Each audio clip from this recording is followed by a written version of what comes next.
Assalamualaikum warahmatullahi wabarakatuh. Hoji koigina ehana lejarisi Rahman Hospital Guwahati ge 6 mile da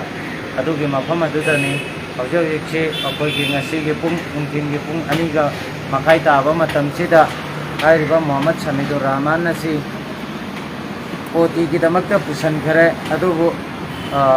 mahagna doctor na hairisi hoji numidang ge pung nipan tari nipan adumaina koigi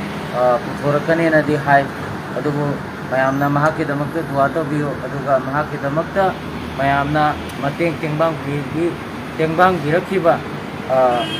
yamna ba sentham singto koigi media ge kutang da uthok kirakna ba ina koigi comment na ningsing girakta yawi adu koi sumson soidane koi uthok sarakani kaigina kanda angang asigi condition ji kitang lu bana mahaki si yam thuna operation tawna ba ina koi adu chenbok to chenchin tawngai matam na koi adu gumba social media da flash tawbagi matam adu koi jan hamjadre maram aduna madu gi damakte ko waro bidana baning sinjari aujo pauda mayamna koi gi da angang asigi damakta tengbang birakpa se koi gi lukal lakh mari gi abab laire dawrakpa aduga aujo angang asigi damakta season akrep se lukal lakh ani ga lising kun kutha gi matakta season akre aujo aigi account da lairisi lukal lakh amaga lising maudrani pa lakh amaga lising maudrani pan ani gi maya da aujo account da yauri adusu media da flash tawna bai koi inshallah wakhan thamjari mayam adu gi damakta koi matam chana mayam da uthokpa ngamdabi gi damakta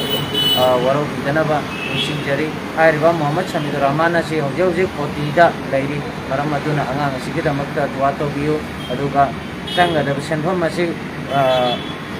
kana yamna suwali maram aduna mayam gi maikai da gi angang asi gi damakta angam angamba makata na mating to birako haibo wafam asi thamjaraga asi gi lai asi do sinjari. Assalamualaikum warahmatullahi wabarakatuh.